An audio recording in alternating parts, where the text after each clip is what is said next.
the Conference of Presidents, where Petras and I also attended, where we, in addition, discussed the situation with the High Representative. Today, our focus is to get a better understanding of the developments that have taken place in the last weeks, both as regards the security situation and also the enormous humanitarian needs. Our two guest speakers are Gunnar Wiegand, who we all know as the Managing Director for Asia and the Pacific at the European External Action Service, and we have also invited Rafaela Iodice, Head of Unit Asia, Latin America, the Caribbean and the Pacific in DG ECHO. I will now give the floor to our two speakers and ask them to limit their contributions to 5 minutes, and then I will hand over to Thomas Toubé to chair. Thomas, if you don't mind the rest of the meeting, because, colleagues, we have 1 hour and we have 37 speakers. I don't know how we're going to manage that, but with some Swedish diplomacy, we'll get this done. So it's Gunnar Wiegand first, and then Rafaela Iodice.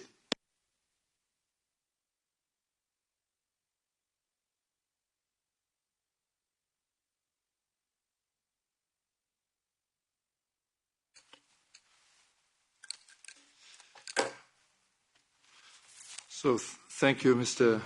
Chair, for this opportunity, which refers to a dramatic, some people would call it tragic, but definitely to a massive development which should occupy us all when looking at the manifold political, security, humanitarian development, economic, financial, strategic repercussions this crisis has.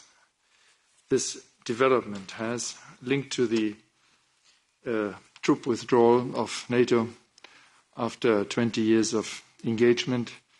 And of course, this was not only a US engagement, this was not only a NATO engagement, this was also an EU engagement over 2 decades.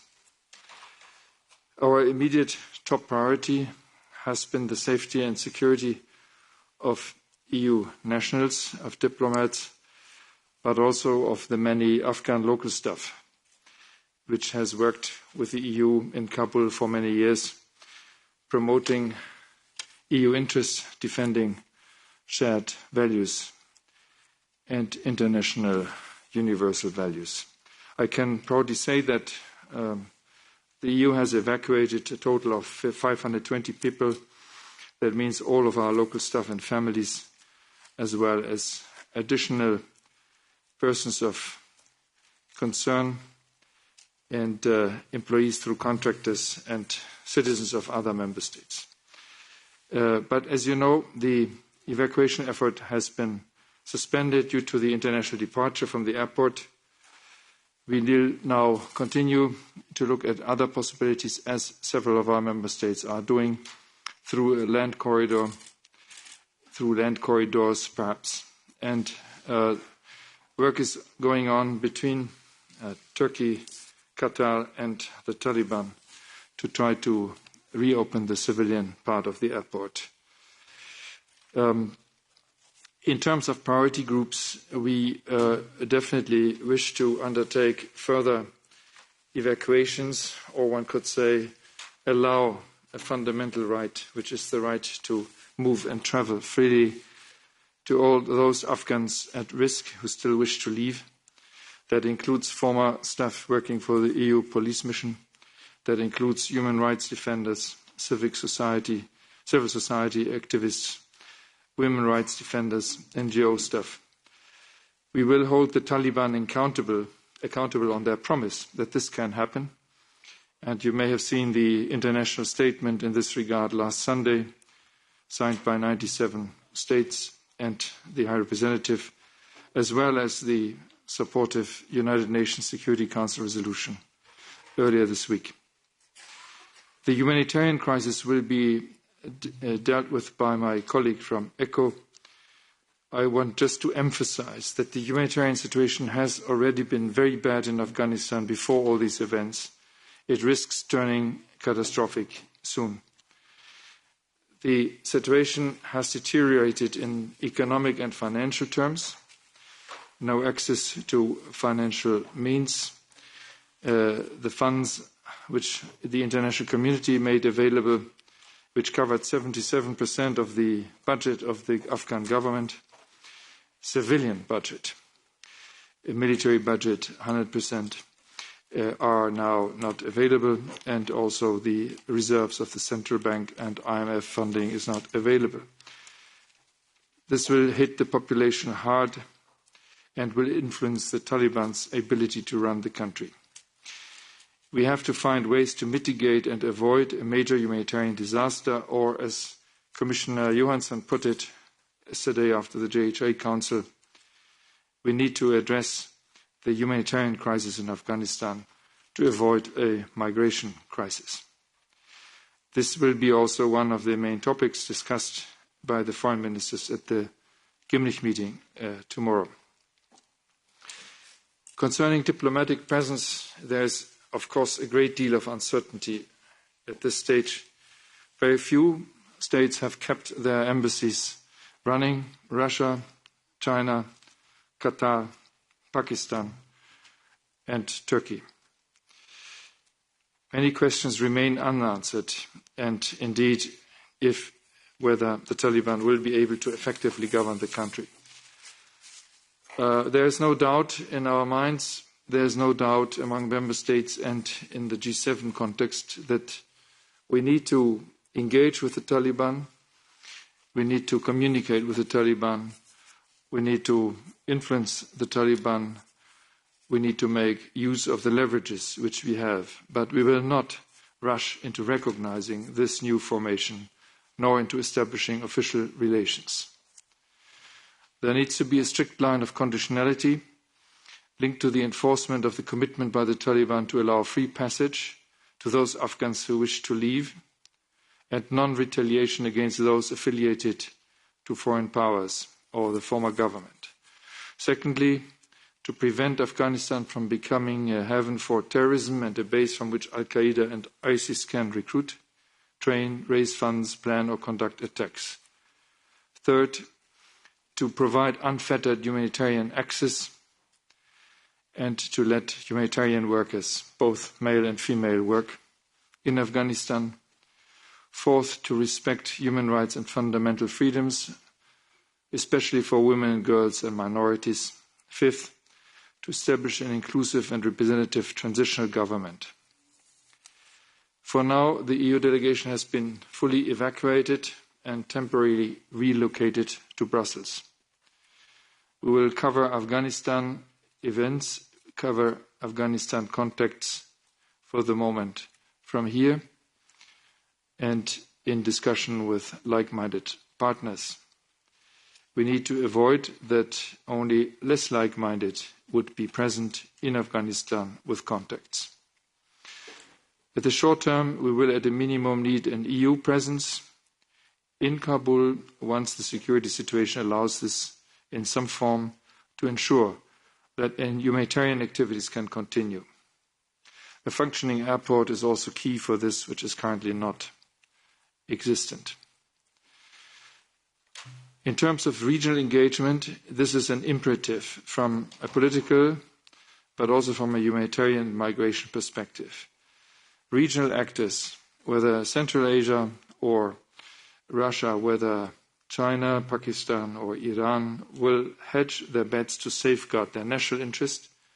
And we are already seeing this with the presence in Kabul, and who has nurtured closer relations with the Taliban already before the takeover. No matter how difficult our relations with some of these regional actors are, we will need to engage with them in order to safeguard European strategic interests, notably linked to migration, drugs, terrorism and protecting values. Lastly, let me allow, Mr. Chair, to say that we have to be self-critical. We have to make an assessment of the reasons why such a meltdown was possible, what has gone wrong. In this long period of engagement with Afghanistan, we have to learn lessons for similar situations And this will be assessment which is starting now. Thank you.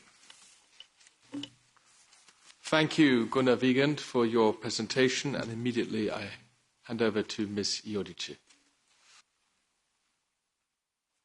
Good afternoon.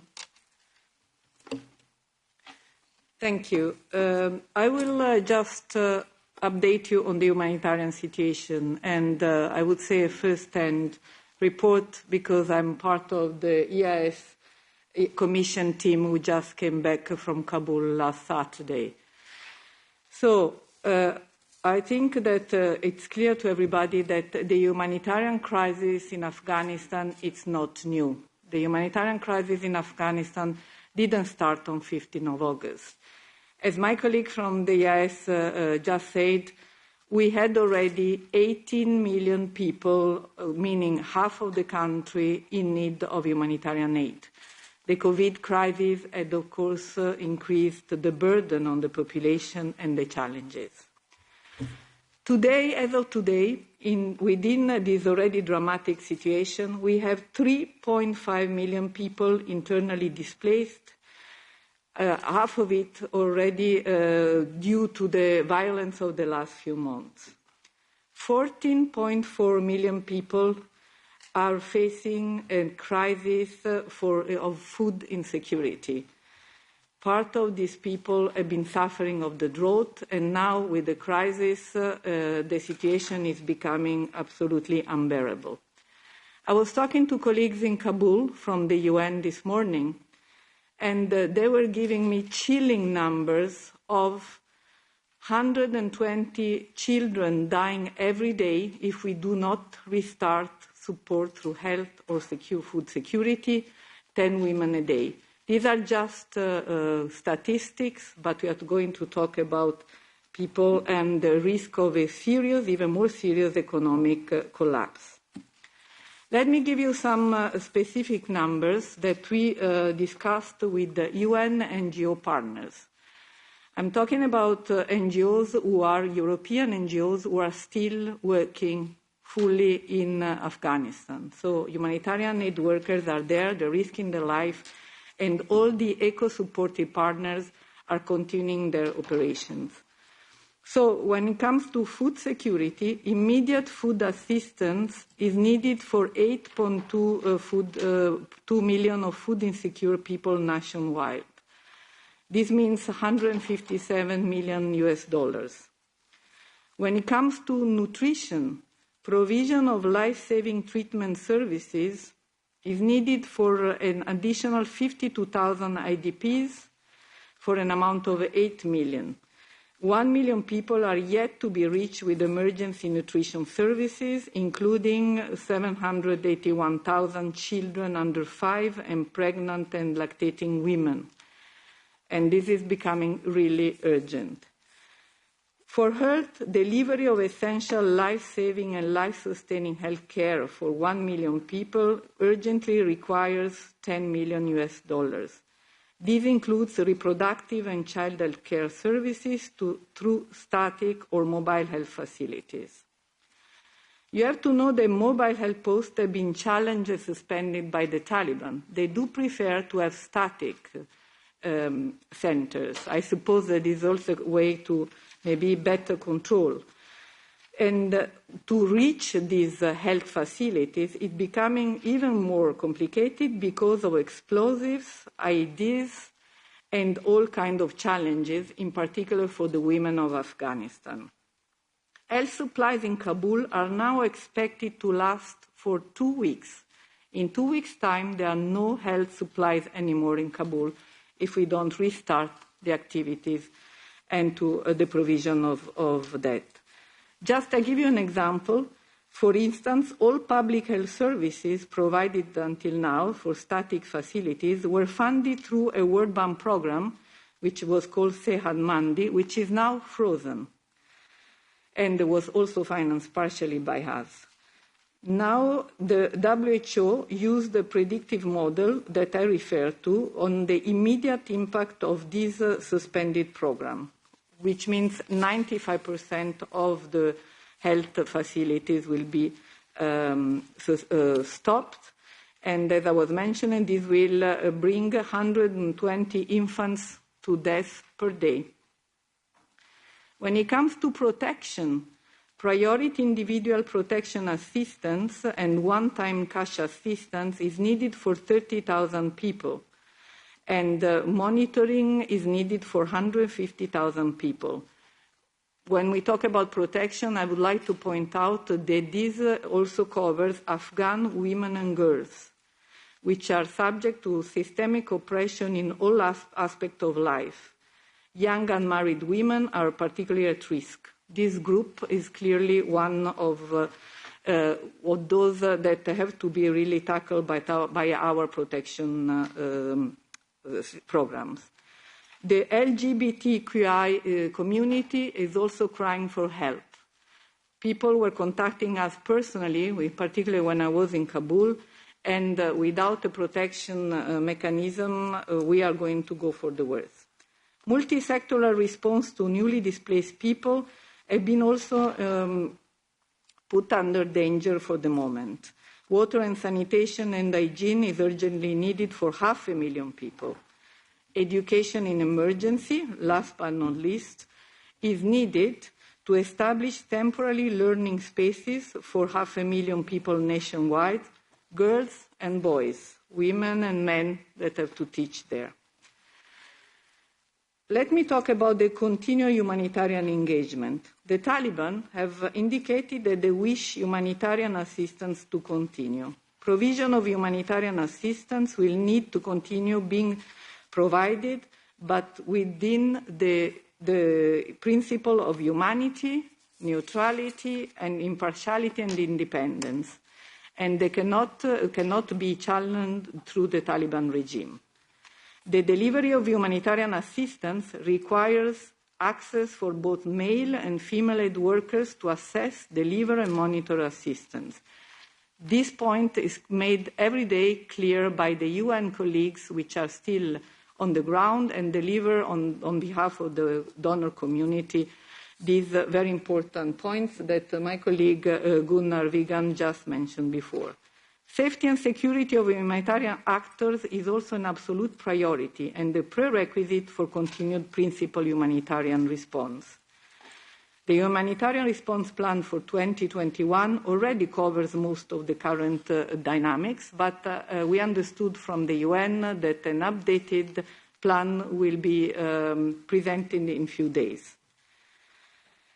So, response in some sectors will require new additional costs, as for instance, logistics and mine action. When I talk about logistics, I have to say that... Please try to conclude. I'm sorry for the time constraints. I'm really sorry, but please try to conclude. So, just to conclude, that all the NGOs, the UN, are committed to stay and deliver within these points for Afghanistan. Thank you.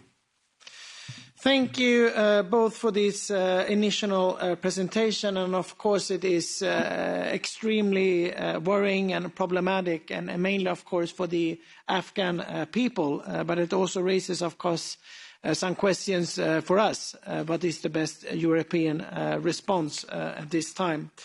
I will now open up the floors to members, and we will start with the chair of the delegation for relations with Afghanistan, Petras Austrevicius. Thank you, Chair. Colleagues, I mean, it's so evident that Afghanistan went from very bad situation to nearly impossible. And all critical words, I mean, fit very well to describe the situation. And it's up to each of us to select that words, but not by words we will save people of Afghanistan as well as any brighter future for Afghanistan. Well, in fact, the whole country submerged into something threatening uncertainty.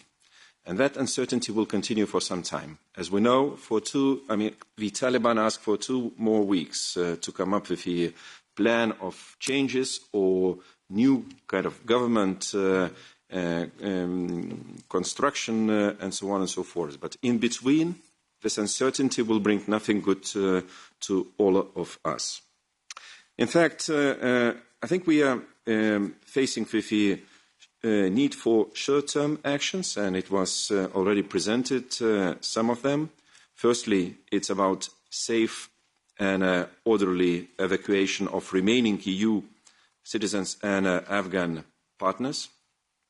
And here we come probably to the next group of Afghan partners.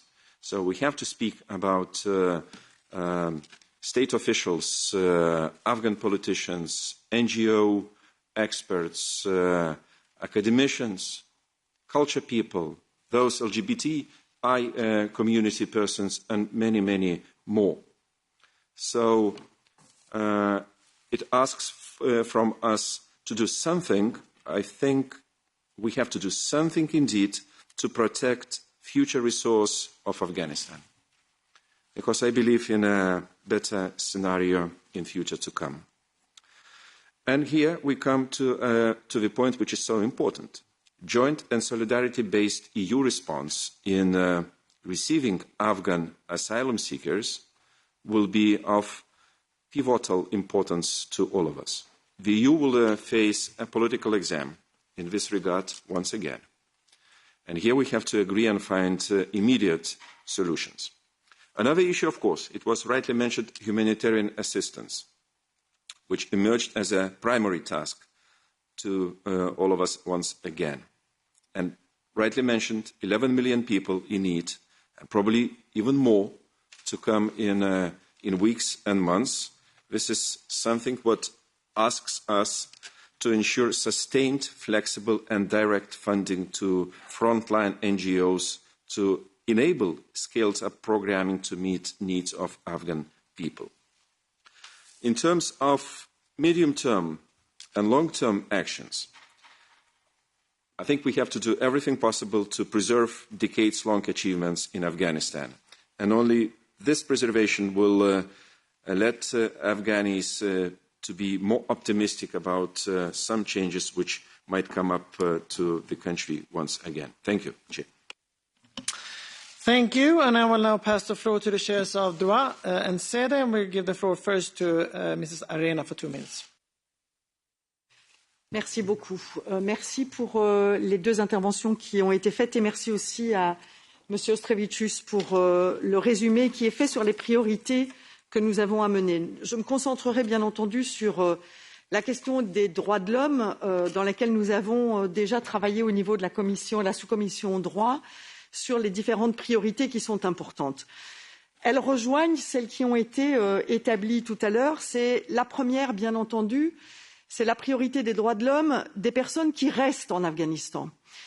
Parce que 20 ans d'investissement dans ce pays ne peut pas éteindre la lumière parce qu'il y a une décision de quitter le pays. Et donc nous devrons rester, trouver, et M. Vigan l'a dit, la manière de discuter avec les conditionnalités liées au respect des droits de l'homme dans le pays. Ce sera difficile, on le sait, nous avons face à nous un régime dont l'idéologie n'est pas basée sur la question des droits de l'homme et particulièrement la question des droits des femmes. Et donc la question de la conditionnalité sera importante. Mais les leviers dont nous disposons, et M. Vigan l'a dit, le budget aujourd'hui afghan dépend en grande partie de l'aide extérieure. Et donc cette aide extérieure doit avoir cette conditionnalité liée à la question des droits de l'homme et les droits des femmes. Je tiens particulièrement à souligner la question des artistes. Pourquoi ? Parce qu'on sait que la société afghane aura besoin de compétences. Et ces compétences, après les 20 années d'investissement sur le savoir, particulièrement sur les femmes, eh bien, ils pourront les trouver chez les femmes. Ils auront un intérêt à avoir des femmes qui travaillent, que ce soit dans le domaine de la médecine, que ce soit dans le domaine de la fonction publique. Ils ont intérêt à pouvoir travailler avec ces femmes. Et peut-être que là, il y aura une ouverture. Ce qui n'est pas le cas des artistes. Aujourd'hui, l'idéologie des talibans est basée sur le fait que les artistes n'ont pas de nécessité dans cette idéologie. Et donc, il est important de pouvoir travailler sur cette protection particulière. La deuxième priorité concerne les personnes qui vont se trouver en dehors du pays et particulièrement dans les pays voisins. L'Iran, le Pakistan et d'autres ne sont pas non plus des pays dans lesquels les standards des droits de l'homme sont les standards que nous avons en Europe. Et quand nous disons, et je suis particulièrement choquée de la décision et de la communication qui a été faite par le Conseil des ministres Affaires intérieures, qui dit qu'ils vont se baser sur les pays voisins pour gérer la question de la migration. Ce n'est pas la manière dont nous souhaitons, en tant qu'Européens, prôner les valeurs européennes. Ce n'est pas le standard du Pakistan qui va donner la garantie de protection aux femmes qui vont sortir d'Afghanistan.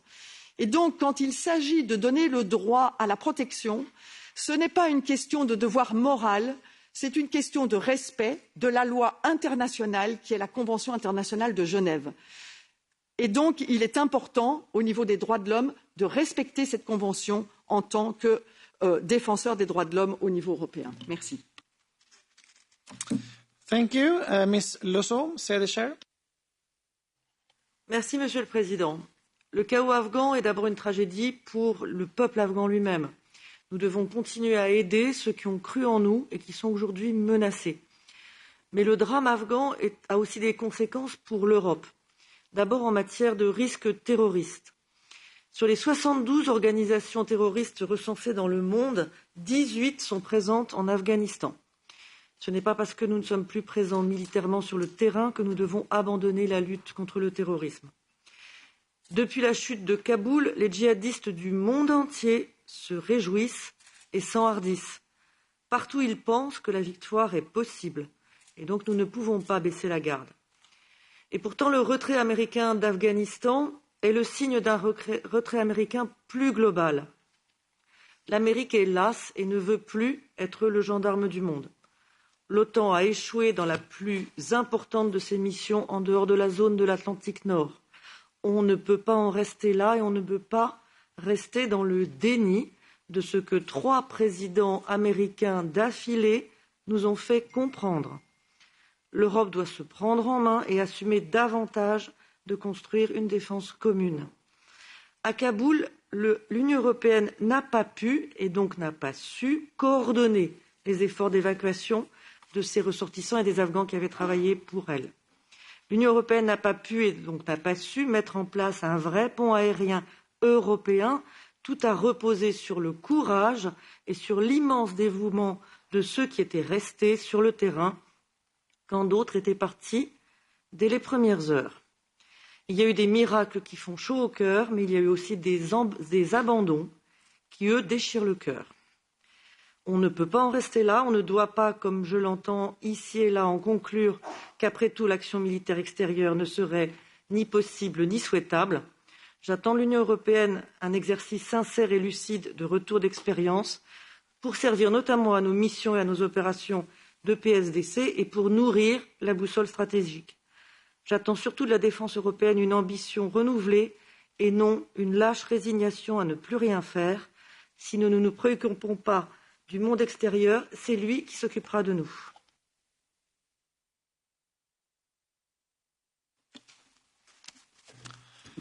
Thank you, Petros. Thank you, Maria. Thank you, Natalie, for your contributions. And now we will have a round of coordinators. Since we're 2 committees, it will be the AFET and the DEVA coordinator of each group. 2 minutes each, and let's see how far we can get. So we kick off with Michael Gahler for the EPP. Ja, vielen Dank. Vielleicht eine kurze Replik auf Nathalie Loiseau. In der Tat hoffe ich, dass wir künftig einen solchen Umfang von strategischer Autonomie entwickeln, dass wir wenigstens eigenständig einen Flughafen für eine mögliche Evakuierung verteidigen oder kontrollieren können. Ich denke, die kurzfristigen Dinge, die zu erledigen sind, gibt es einen breiten Konsens. Wir müssen praktisch mit den Taliban reden, ohne sie anzuerkennen, weil wir ja auch etwas erwarten, nämlich die Menschen, die noch ausreisen sollen, die für uns gearbeitet haben, da ist es erforderlich, dass wir da den Dialog suchen. Und ansonsten, denke ich, wachsen die Bäume für die Taliban auch nicht in den Himmel. Sie haben den IS als Feind im Land. Sie haben vielleicht eine neue Nordallianz im Panjshir-Tal, die gegen sie sind. Und sie müssen doch die Infrastruktur, die aufgebaut worden ist, auch in den letzten 20 Jahren irgendwie betreiben. Und ich denke, da sollten wir eine ganze Anzahl von Lackmustesten durchführen. Und dass wir schauen, welche der Leute, die wir auch ausgebildet haben für den Betrieb von Infrastruktur oder auch im landwirtschaftlichen Bereich, was da an Projekten fortgeführt werden kann. Und dass wir das anbieten, weil es unmittelbar den Menschen dient vor Ort. Und da wird es in vielen Bereichen eben eine Stunde der Wahrheit für die Taliban geben müssen, ob sie pragmatisch sind oder ob sie ideologisch sind. Und da sollten wir klare Ansagen machen, was mit uns geht in der weiteren Kooperation mit den Projekten vor Ort und was nicht geht. Ich denke, wir sollten vor allen Dingen vermeiden, direkt ihnen natürlich Gelder zuzugestehen, aber vor Ort Möglichkeiten suchen, mit den Ortskräften, die dort bleiben wollen, auch das fortzuführen, was fortzuführen ist. Danke. Vielen Dank, Michael Gahler. And now, Chair Shelvini. Many thanks, Mr. Chair. And of course, it's not a big surprise, but fully agree with Mr. Gahler. And to be very short, is really not the time to make an irresponsible statement. But we have to know that limits. Finally, we have to know the limits or capacities and very carefully analyze the EU possibilities. It's about about our credibility. We must do everything to support the countries in the region hosting refugees from Afghanistan. This is a crucial question. This is a big chance. Otherwise, we will face again with the major of migratory flow to Europe, possible migratory flow to Europe. Honestly, I have really questions. The situation is shocking, yeah? And weeks ago, the statement of the countries participating in the coalition showed the totally false and mistaken. It is a current situation that's a really real possibility to maintain the EU commitment and influence to control the situation. It's a real option. It's really the real option under the tragic circumstances to continue the EU development cooperation with Afghanistan. Of course, I have the highly interest, but we have to see a clear picture. And finally, with the people on the ground are absolutely, it was mentioned from different point of view, they have absolute need of the EU contribution, notably in the field of education. It is really, dear colleagues, do you see any chance that the EU can continue this kind of support in this field? There's concrete questions, yeah? And we should get answers. Many thanks, Mr. Chair. Thank you, George. The two S&D speakers are Tonino Pizzula and then Norbert Moiser. Tonino? Thank you, David. Thanks go to distinguished speakers as well. Yes, the speedy collapse of the Afghan government and seizure of power by the Taliban sent shockwaves throughout Europe. It prompted intense debates on broader implications of these developments, namely for the EU, future of the rule-based international order, transatlantic relations, European strategic autonomy, relations with the adversarial states like Russia and China, etc., etc.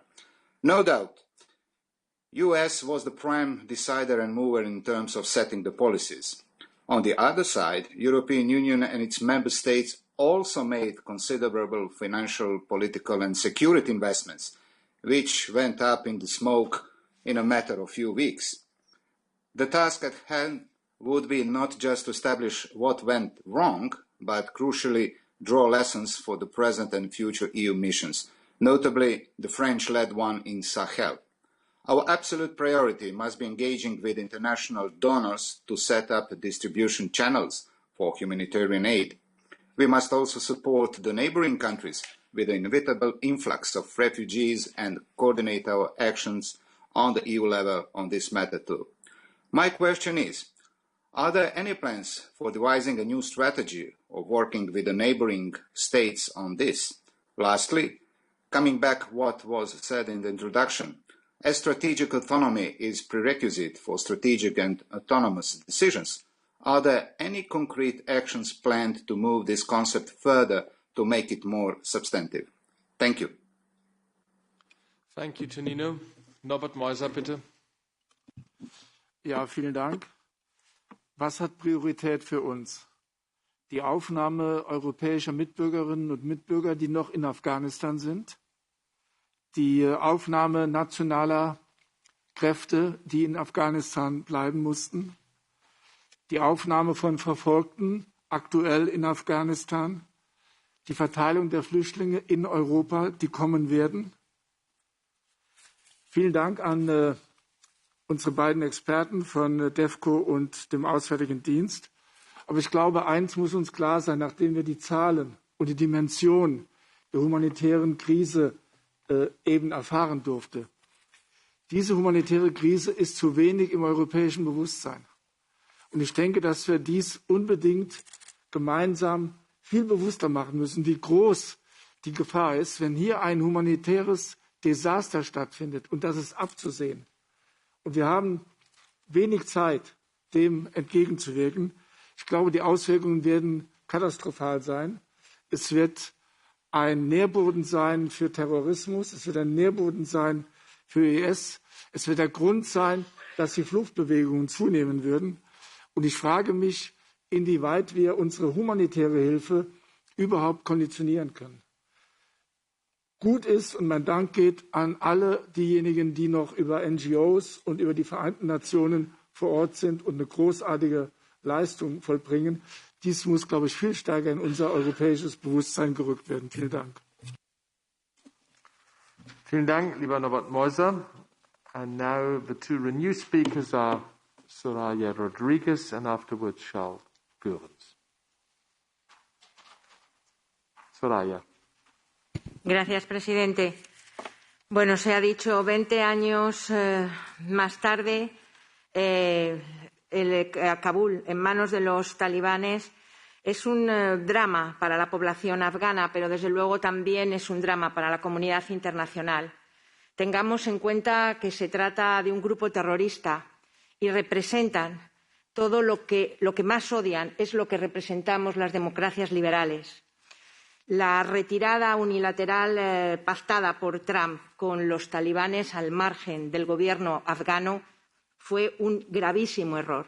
Biden hizo seguimiento de Trump, pero tenemos que ser honestos. Nosotros hemos hecho seguimiento de esta estrategia que ha debilitado al gobierno afgano y ha creado esta salida precipitada con este drama. Pero ahora hay que actuar y tenemos que ser capaces de sacar al menos a todas aquellas personas, todos los talibanes, todos los afganos que han colaborado con nosotros, que puedan salir de forma segura. Por eso debemos acordar un plan europeo para sacar a estas personas con pasaporte europeo de Afganistán. Hasta ahora se han visto pocas banderas europeas en la evacuación y hay mucha gente dentro, miles y cientos de personas que quieren salir. Necesitamos un acuerdo europeo sobre el visado humanitario o el uso de la Directiva de Protección. Debemos dar ayuda humanitaria y garantizar que esta ayuda se haga con los criterios internacionales de neutralidad. La ayuda humanitaria no puede caer en manos de los talibanes. Ninguna ayuda. Ya han caído en sus manos demasiadas armas, armamento con el que se han quedado en este desastre de salida. Pero también debemos ser honestos y debemos hacer una reflexión sobre nuestra autonomía estratégica hoy más que nunca. La Unión Europea debe avanzar en una Europa de defensa, en un ejército europeo, como pilar europeo dentro de la OTAN. Si no, como ha dicho mi compañera Nathalie Loiseau, si no hacemos política exterior de verdad con medios suficientes, otros la harán por nosotros. Y la amenaza terrorista hoy está mucho más cerca de nosotros. Muchas gracias. Thank you. Charles?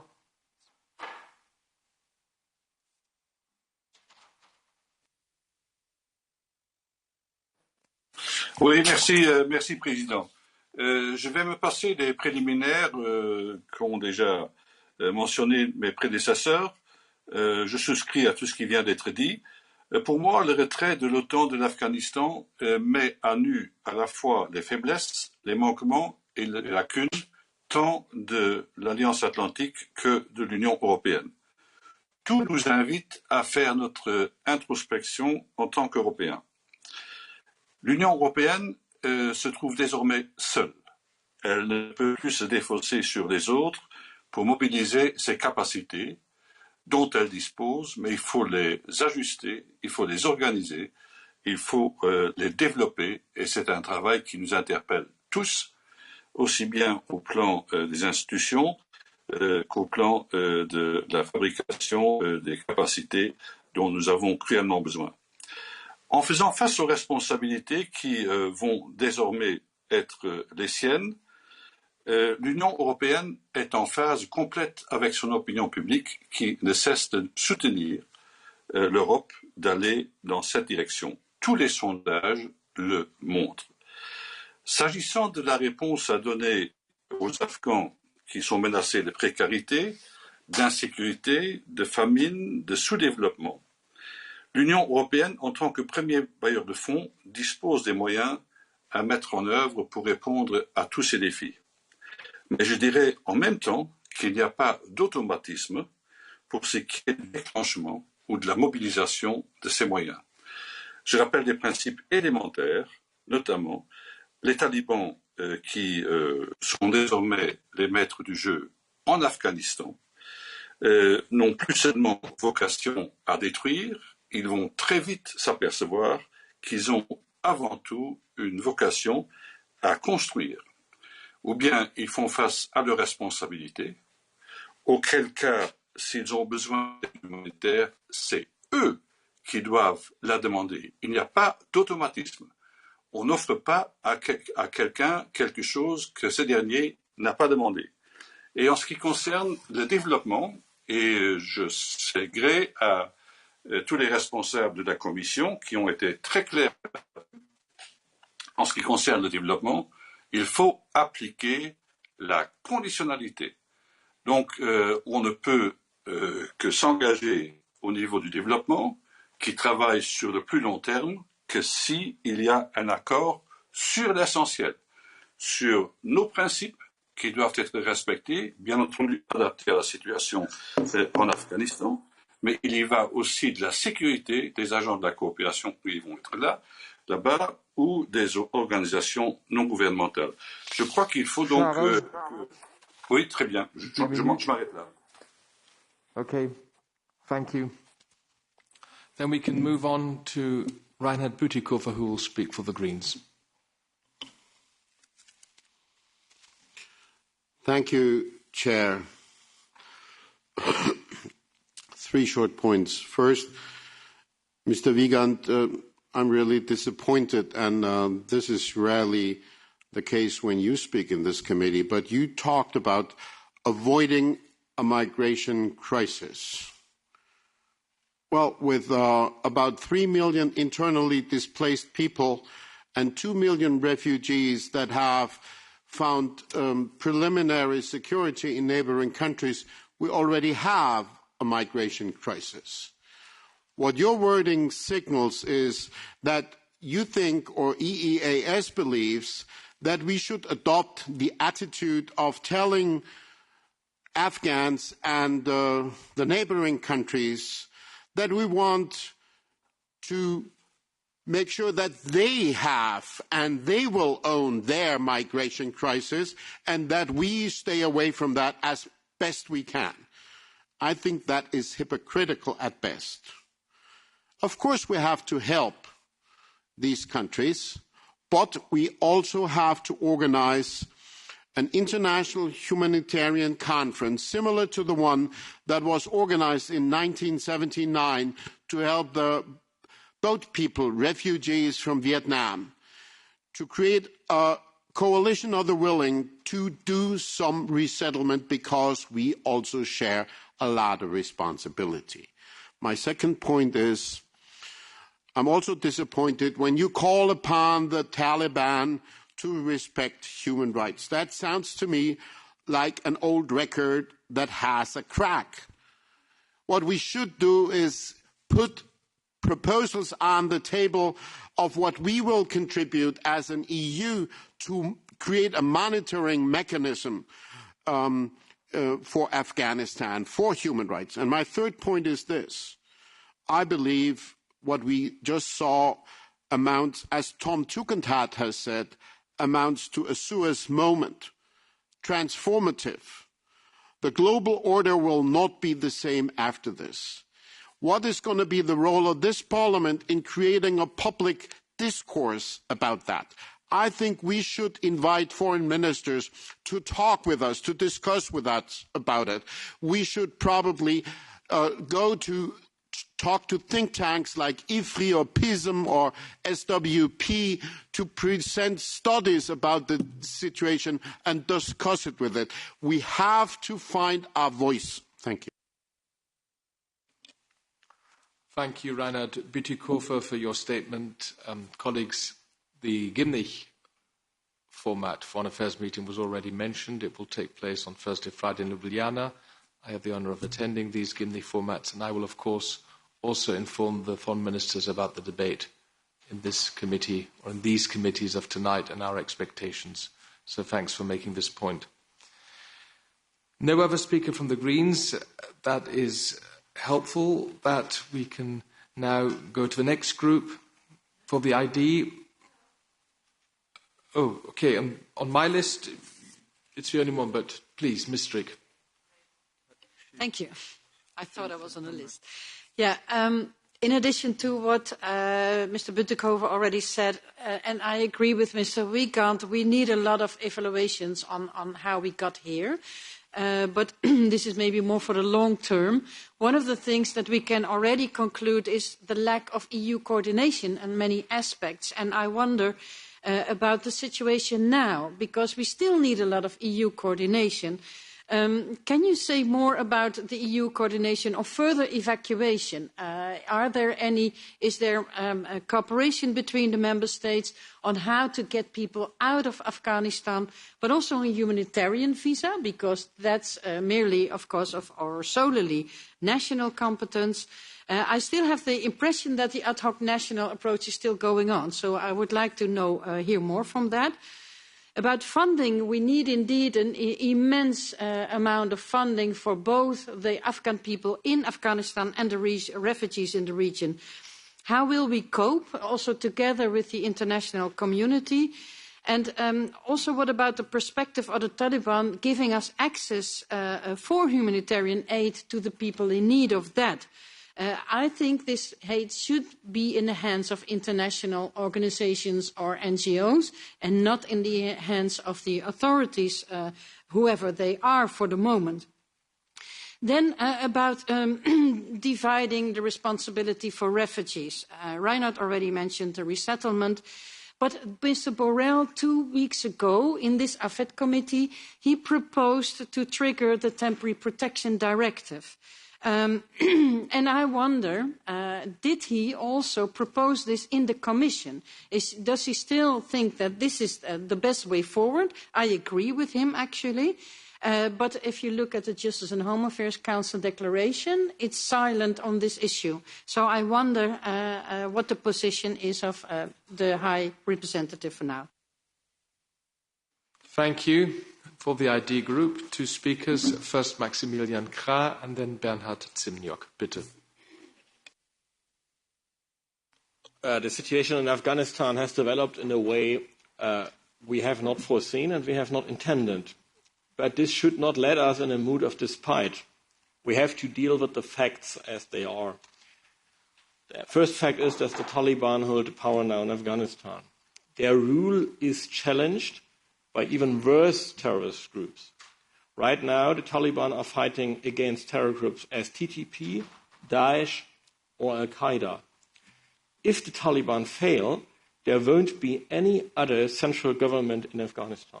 That would mean that in the heart of Asia, we would face an area of brutal anarchy, which would become the base of all terrorist groups we can imagine, drug cartels, and as well a source of mass migration. And in my opinion, this is the real danger, and it is a much bigger danger than now the evacuation of our local aids, or as we heard in the statements, the situation of the LGBTQ people in Kabul. And what we have to do is we have to prevent such a dystopia. And I recommend to seek an alliance with all acting powers in the neighborhood. And that is firstly Pakistan, which is traditionally closely connected to Afghanistan. Pakistan has its internal problems, but it always was and is a reliable partner in the region. And we should use it. We should treat the Pakistani as partners, and we should come down from our high horse and lecture everyone. And concerning the Taliban, I would suggest to judge them by their actions now and not by our very bad experiences we made in the past. First, we should be self-critical enough to admit that we have misjudged. They obviously were appealing for many in Afghanistan because otherwise they hadn't taken over the country so quickly. The signs we have now from them give a very limited hope. They gave a general amnesty. We still have female moderators in TV, and at least they say they will accept it. And we have some other surprising statements. So it seems that they have learned a bit over the last 20 years. And to say it clear, if they fail, we will face a much worse disaster. That said, I would recommend to be pragmatic, to prolong the EBA status, and to make one thing clear. The solution for Afghanistan can only be found in Afghanistan. If we allow millions of Afghani people to immigrate, we will not have Afghanistan, but we will become a second Afghanistan. This must not happen. Thank you very much. The next speaker for the idea is Bernhard Simnyak.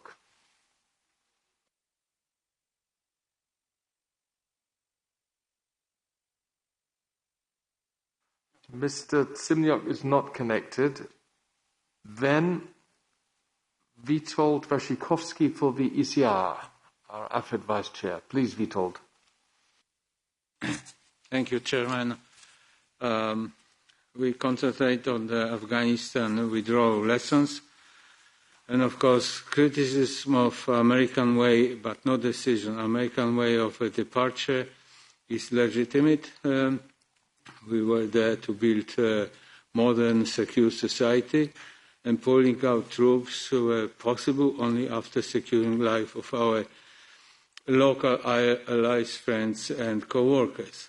Secondly, having said that, we cannot turn back on the United States.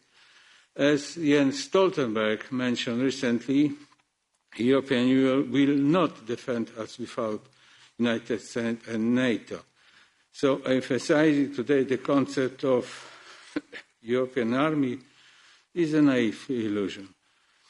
US and NATO pull-out may lead to political vacuum or creation of spheres of interest or even partition of this country. We need to keep at least a political diplomatic pressure in the region and neighboring states. We have to think over the future of war with terrorism. The idea was to keep troops there, not terrorists here. And we have to think over migration policy. Importing millions of Afghans is not a solution. Let's try to keep them in the region, try to encourage them to return and to defend the rights they gained in the last 20 years. Thank you. Thank you, Witold.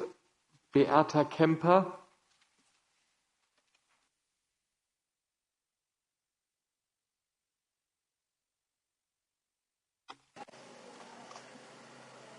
Witam serdecznie.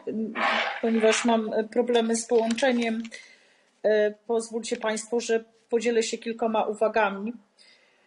Otóż do tych informacji, o których powiedzieli nam eksperci, przede wszystkim musimy dodać jeszcze to, że w Afganistanie susza spowodowała olbrzymie straty w rolnictwie i według UNICEF w tym roku może umrzeć z głodu nawet około 1 miliona dzieci, a szacuje się, że pomocy humanitarnej w Afganistanie według danych ONZ potrzebuje połowa ludności, to jest 18,4 miliona ludzi.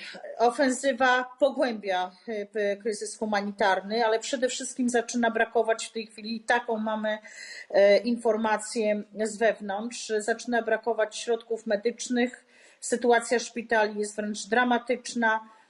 Oprócz wspomnianego braku lekarstw, brakuje też środków higieny, a te dostarczane przez Światową Organizację Zdrowia wystarczy jedynie na tydzień. 500 ton antybiotyków i środków przeciwzapalnych utknęło w Dubaju. I jeżeli do tego weźmiemy uchodźców, te osoby przesiedlone, także to, że w tej chwili z kraju tysiące ludzi ucieka nawet na pieszo do krajów ościennych, osoby te apelują również o pomoc, ale przede wszystkim organizacje pozarządowe, które już dzisiaj należy przygotowywać do ewentualnej operacji, która powinna być przygotowana przez, myślę, jednak dialog międzynarodowy. Talibowie stali się faktem i nic tego nie zmieni. W mojej ocenie może być jeszcze gorzej, jeżeli dojdą do głosu zupełnie siły ekstremistyczne. Zatem w tej sytuacji warto przygotowywać to, co potrafimy, czyli dwie rzeczy. Otóż pierwsza to kwestia taka, jaka udała się zrobić w Etiopii dzięki panu komisarzowi Lenarczyciowi, mimo bardzo podobnej, bardzo trudnej sytuacji zamkniętych granic udało się zrobić mosty powietrzne z pomocą humanitarną i przede wszystkim również w tej sytuacji drugi element to jest pomoc krajom, które przyjmują uchodźców ościennych. Kraje ościenne, my mamy dobre praktyki w zakresie funduszy czy pomocy, którym udzielaliśmy na przykład krajom, które sąsiadują z Syrią i które przyjmowały uchodźców. Myślę tutaj o Jordanii, o Libanie, a także taka sama pomoc była udzielana Turcji, więc też należy to rozważyć. Dlatego problem jest poważny. Ja tylko mam jedno pytanie. W jaki sposób Unia po prostu postawi czoło nowej fali uchodźców? Dziękuję. For the left, the first is Mick Wallace.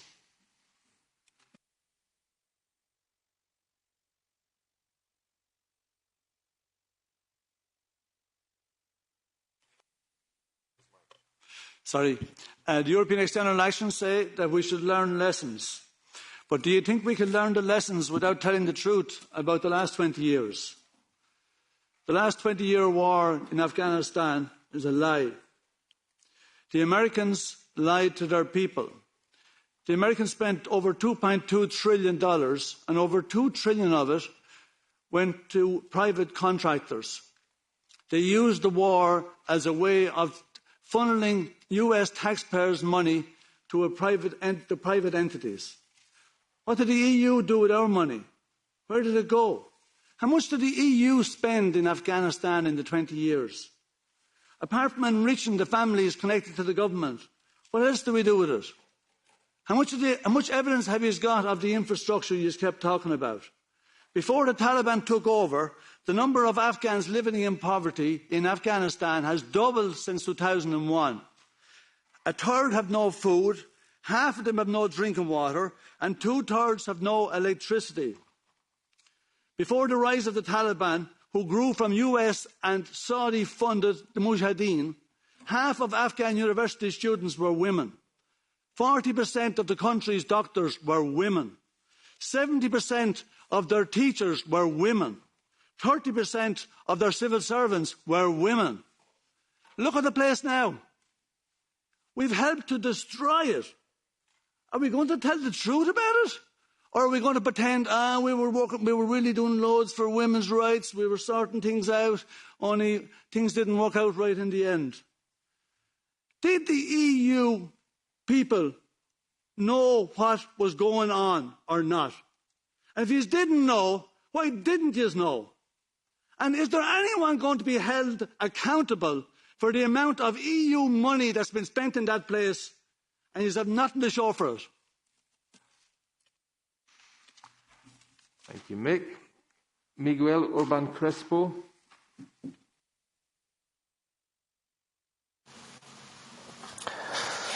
Thank you, President. La verdad es que estamos viendo estos días, nos recuerda mucho a la gestión de la crisis migratoria del 2015. Como entonces escuchamos bonitas palabras mostrando preocupación por quienes huyen del terror. Bonitas palabras o hipócritas palabras que chocan con las medidas reales que Europa pretende adoptar. Ayer mismo los ministros de Interior de los 27 Estados miembros se reunieron aquí en Bruselas y decidieron seguir viviendo en 2015. ¿Y eso qué es? Levantar muros, alambradas, externalizando fronteras, militarizando las rutas migratorias y criminalizando a quienes rescatan. Europa quiere hacer con Afganistán lo que ya hace desde hace años, que es la externalización de fronteras con Marruecos o con Turquía, y esto significa pagar a otros para que violen los derechos humanos por ella y que eviten a quienes buscan refugio lleguen justamente a las fronteras europeas. Una respuesta que perfectamente podría haber propuesto el mismo Le Pen, Víctor Orbán o Matteo Salvini. Parece que la extrema derecha gobierna la política migratoria europea desde el extremo centro neoliberal, que ha comprado toda la agenda reaccionaria. Desde luego, la lepenización de los espíritus era esto. Todo lo que no sea abrir pasajes seguros hacia Europa para todos aquellos que huyen de la violencia talibán serán palabras mojadas, más hipocresía europea, y estamos hartos de hipocresía europea. Abran corredores humanitarios. Thank you, Mr. Orban Crespo. In the meantime, colleagues, you will have noticed that interpretation is no longer available. So we should have concluded this meeting 10 minutes ago. Perhaps the next time we have a joint AFET-DEVA meeting to such an urgent issue, perhaps we should think about the format. If it's really wise that you have coordinators from both committees take the floor for both for each group, and then colleagues from the larger groups are complaining that the smaller groups are getting more speaking time, and in the end it's Thomas and I, who are trying to deal with this. So we no longer have interpretation, it's English only, I'm very sorry, and I know that a lot of you have further commitments, the two of us also. I would suggest that we have this meeting tonight for about 7:15. So, and I would like to give the floor to our guest speakers at about 7:05. So I will take a few more colleagues on board, but sorry, I cannot give the floor to all 37 colleagues on my list. I don't know how to do this. If you have an idea how to square this huge circle, please give an advice to the Secretariat. And now for the non-inscrit, first of all, Mr. Papadakis. And it's English only, so please don't speak Greek. Or you can speak Greek, but he's not connected. Well, so then yes, I know. Look, I'm getting all the complaints of the world because I only gave one speaker of the ID the floor. I now give the floor to Susanna Ceccardi. So I have 2 minutes. Yes, of course. Thank you, President. 20 years after the attack on the Twin Towers, the mission in Afghanistan, justified by the need to defeat terrorism, has come to an end, but it cannot be said to have succeeded. It is that the EU is really footing the bill. It gains nothing for the Afghan backlash and collects only a wave of refugees arriving. From yesterday's EU Council, however, words of repentance emerged with respect to what happened with the Syrian crisis. The EU Interior Ministers do not want a repeat of Magnet effect, opening Europe's door to millions of illegal immigrants. Why is that there is always talk of refugees being welcomed into Europe and the USA, and no one is asking for solidarity and welcome for neighbouring in China? Brussels' attitude towards the Taliban has seemed very conciliatory. Is Europe pretending not to know that the Haqqani militia, to which the Taliban have entrusted control of Kabul and its airport, as well as having reputation for heinous attack and being designated a terrorist group, is officially affiliated with Al-Qaeda and is accused by the Indian services and the overtone legitimate Afghan government of being linked to even promoting ISIS-K. Also embarrassing are other roles identified by the new Afghan government, who have chosen as their defense minister none other than Abdul Zakir, with a 6-year prison record at Guantanamo. Are these the new moderate Taliban that many people in Europe want to officially legitimize? The news of EU intentions to open an embassy in Kabul is cause of concern. The news of the last few days that tells yet another fundamentalist turn of events, violence and persecution, deny right to women, a stop to music and other alarming developments in the dialogue with those formed hatred against the West and deny human and civil rights to our own population. Thank you, Madam Ticardi. Now, according to the D'Hondt system, I will first give the floor to the EPP, Ms. Zofko. Thank you, Chair. I'll try to be brief. The withdrawal of international troops from Afghanistan are the end of turbulent military and political chapter. Our investment in the country and its population haven't delivered the hoped results. On the contrary, the chaos we have witnessed over the last weeks and the prospects of a new Afghan era under the new regime should raise caution. Once again, we have received a wake-up call to strengthen our European sovereignty on defence and foreign affairs. Additional support to EU border countries and our partner states is required to manage the possible new flows of refugees. Many questions are being raised concerning our approach of state building in third countries. What went wrong? Has the concept become obsolete? Is it inadmissible to be surprised and caught unprepared to this level? It's time to rethink our engagement in third countries and to start lessons learned exercise. Crises have taught us that European coordinated approach offers the best outcome for the security of the European people, and I think at this moment that's the priority. Thank you, Jelena. Xavi Lopez. Xavi Lopez has gone. Jan-Christoph Oetjen has also, I think, left the room. Then Raza Yuknevičiene.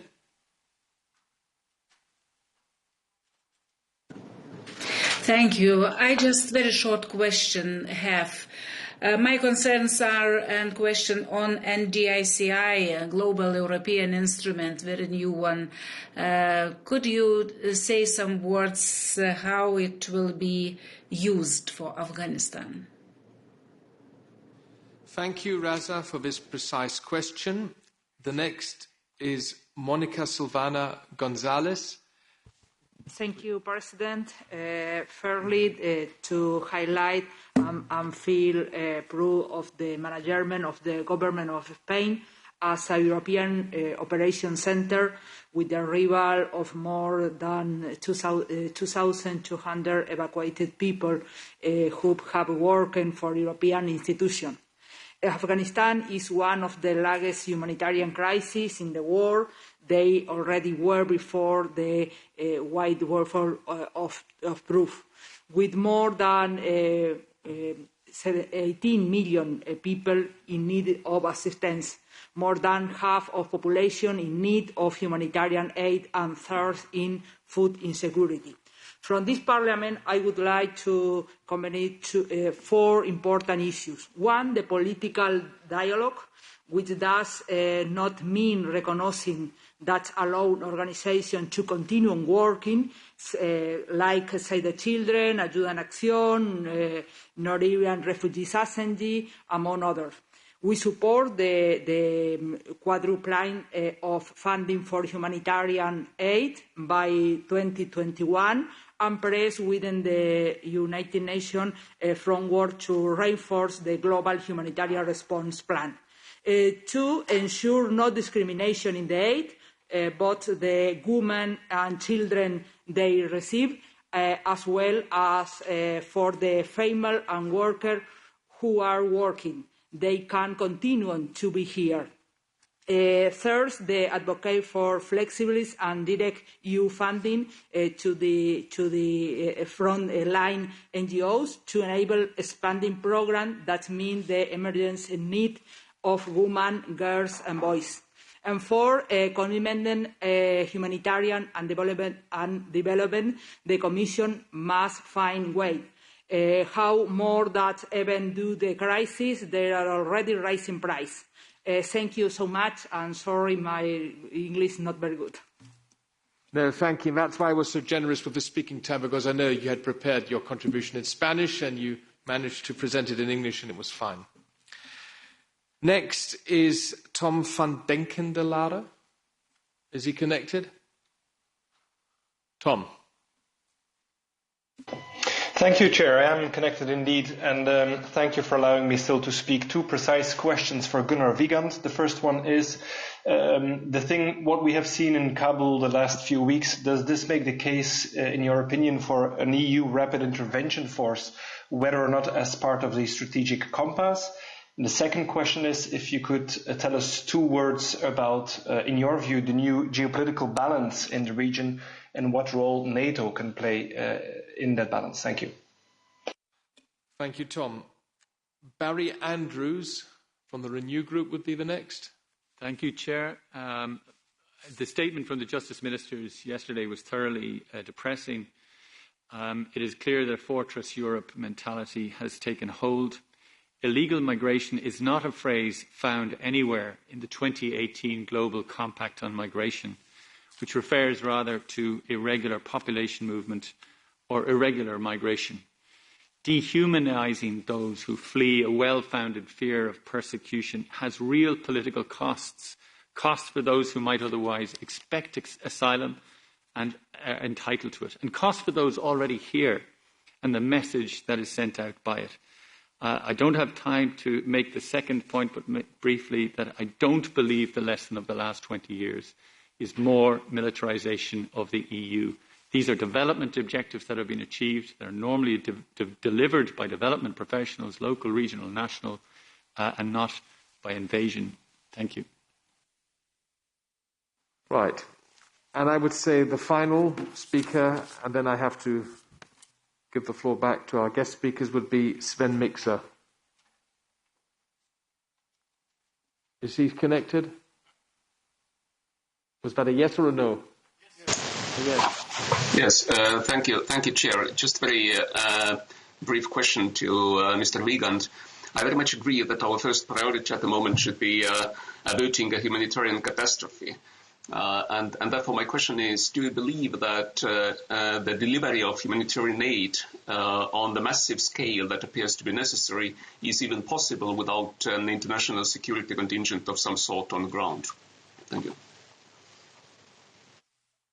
Gunnar Wiegand and Ms. Iolite, you both now have 7 minutes if you can manage to at least cover some of the comments you have heard in the last 1 hour. We'll start once again with Gunnar.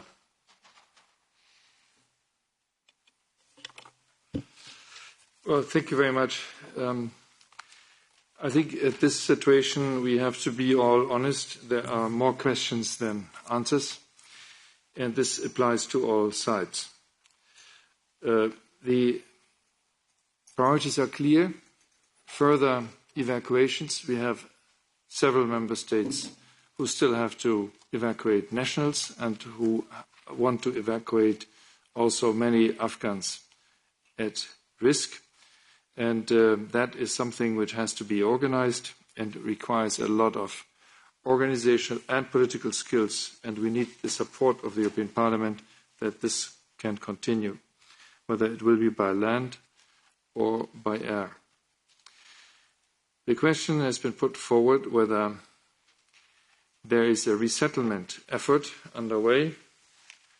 Well, the EU will certainly increase resettlement efforts, and such an approach will need to include the need to provide safe and legal pathways to vulnerable people, women and girls in particular, while addressing risks of irregular migration. You will have heard that the Commissioner for Home Affairs has proposed to for the Commission to organize a resettlement forum in September. We have heard some of the third countries having already generous resettlement schemes in place. I would like to recall in particular here Canada with 20,000. President von der Leyen has called on all states who have participated in the Afghanistan mission, that means Europeans as much as others, to provide sufficient resettlement quotas and secure pathways so that collectively the international community can accommodate those who are most at risk and in need of protection. I agree with all of those of you who said we have to be generous and we have to be open in this respect.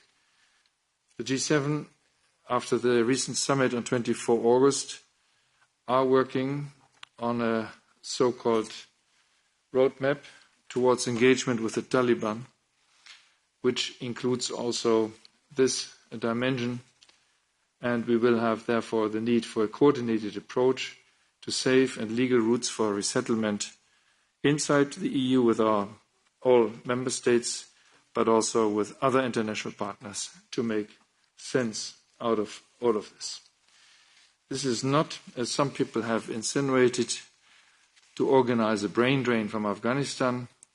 This is to help those people who fear for their lives and who do not see that their rights will be respected under the current circumstances. Will there be financial support for resettlement? The Commission aims to secure 300 billion euros in EU funding to underpin resettlement and humanitarian admissions this year and next year, which should allow approximately 30,000 resettlements. The question has been put forward, I think, by Mrs. Herzberger and Madame Loiseau, whether there was enough EU coordination. Est-ce qu'il y avait un pont aérien européen? Non, il n'y avait pas un pont aérien européen. There were many European airplanes, however, military airplanes. And in such extreme emergency situation, this was national competence to take care of your own nationals and of people who have worked with you, and many, of course, who have worked with our nations as members of NATO.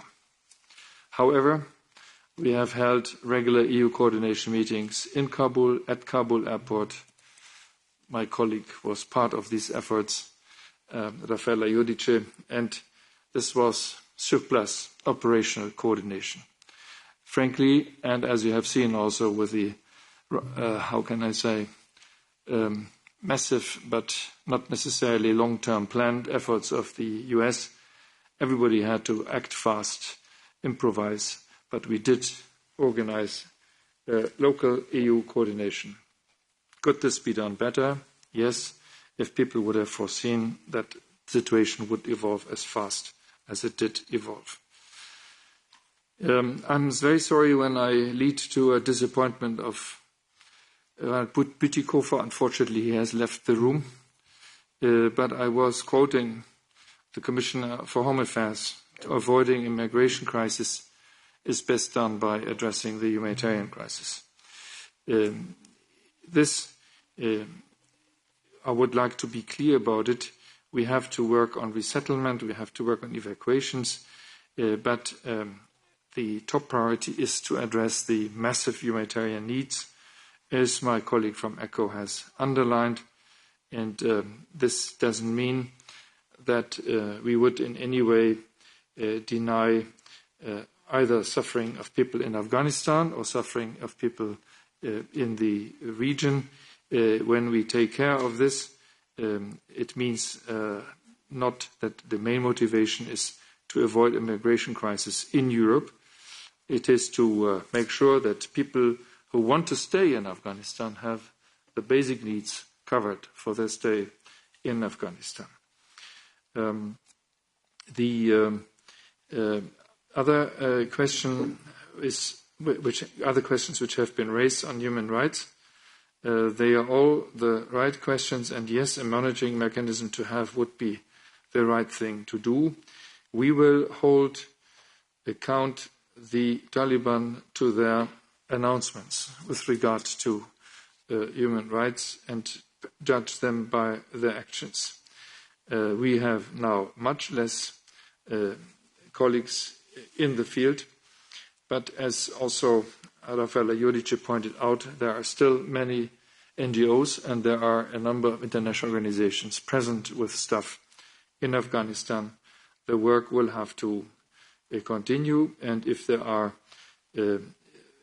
systematic human rights violations, this will make our work impossible, at least when it comes to development assistance, but will also endanger humanitarian assistance if then this becomes systematic.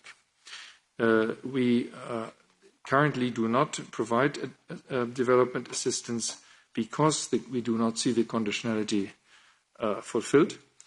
And more details about the amount of assistance which has been provided and which is potentially available will be given by my colleague. There have been several questions put forward with regard to security and defense dimension. I would like to draw your attention to a guest essay which High Representative Vice President Borrell published today in the New York Times. Afghanistan was a wake-up call. Europe needs to step up. And he makes there a strong plea to draw lessons and to work not only on the European strategic compass, but also to provide means so that Europe can undertake rapid and robust action. This, I think, gives you some hints about his thinking, and both the discussions at the Defense Informal Ministerial Meeting today and tomorrow, as well as at the Gimnich meeting, we'll see how far this will be shared by all member states. There definitely have to be also, as Mr. Piccola said, lessons to be learned for EU missions abroad, notably Sahel, Mali, and this serious assessment will therefore have to be not just draw the lessons for our future engagement in it with Afghanistan, but also in other areas. I will not now comment on the US decisions taken in the context of the February 2020 deal, and Mr. Austrevicius has worked a lot in his delegation on this, to have a fixed date for withdrawal without a political agreement there, which could have been monitored, but probably some of the current situation has been created by the presence of the one and the absence of the other. I would not pronounce myself whether this is now a case for EU military engagement. I think the EU is in no position at this stage to undertake any such military engagement. Certainly there are massive regional and strategic implications of this new situation. But all those who decided, and these decisions were taken in NATO and not here, about the withdrawal, knew about that impact. It is just the circumstances under which the withdrawal took place were different than what was planned. Humanitarian aid, I'm convinced, can be provided without military aid accompanying it. Over to you, Rafaela. Sorry, if the chair allows.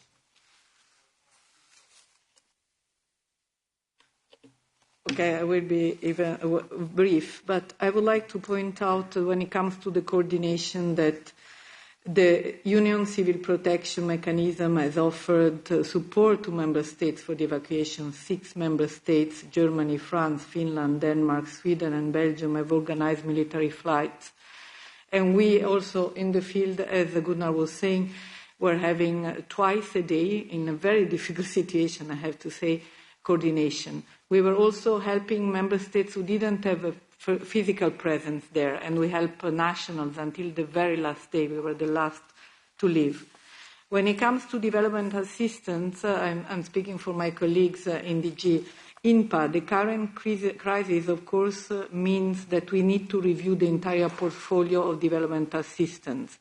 This is an exercise which is ongoing, obviously, and will be carried out with a close cooperation with international partners. Continuation of development assistance in Afghanistan is strictly conditional upon the security conditions, but also to human rights, democracy, rule of law, and as set out in the paper entitled Key Elements for Sustained International Support to Peace and Development in Afghanistan. It goes without saying that the direct budget support to the Afghan government and payments are suspended. For the period of 21-27, the programming is still ongoing. It's going to be flexible and possibly adapted to the situation, in particular in the regions and the countries which are close to Afghanistan. Briefly, I think Gunnar already covered when it comes to delivering humanitarian aid, as I mentioned before, all ECHO partners and UN agencies are in the field. UNICEF, ICRC, WFP, Emergency, ACTED, Intersos, and many others, and they are still working. They do not need the military presence there. They have some, of course, key enablers that have to be in place, but so far they're still able to work. I think the other points were already covered by Gunnar. Thank you. Thank you, colleagues. Before Thomas Tobe will close today's meeting, I just want to make one remark because, Ms. Jodice, you mentioned that also there were European military airlift operations, and just like the Americans, the Canadians, the Japanese and the Australians, our brave soldiers from member states did a great job in the last few days, and we have very brave men and women who organised this, and we can be very proud of them, and we should be very thankful for what they did in these last 2 weeks. Thomas. Thank you, David, and of course I echo that message. It's very hard for me to, I would say, conclude this exchange of views. Of course, it's clear that it is extreme complex, the situation that we're in now, politically, of course, for security reasons, and of course the humanitarian disaster that we are seeing. And as many of you have mentioned, it will get worse. And of course, there are lessons to learn. That is clear. We have been there for 2 decades. We have been present, of course, with the civil society, but we have been present also with all our agencies. We have been present with a lot of money as well. And of course, there are lessons to be learned.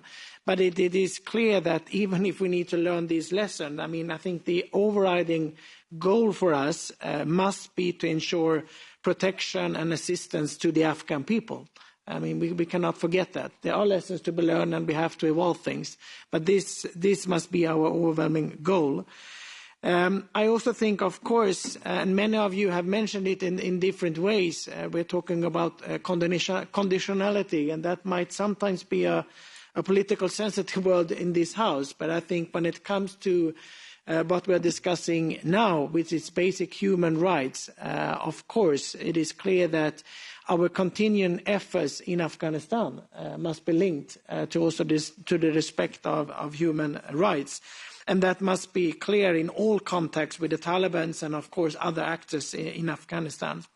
With that, I would like to thank you all for your engagement and all your questions. And, of course, a big thank you to our guests today for answering all these questions, and we will continue to monitoring the extremely hard situation that we face in Afghanistan. Thank you.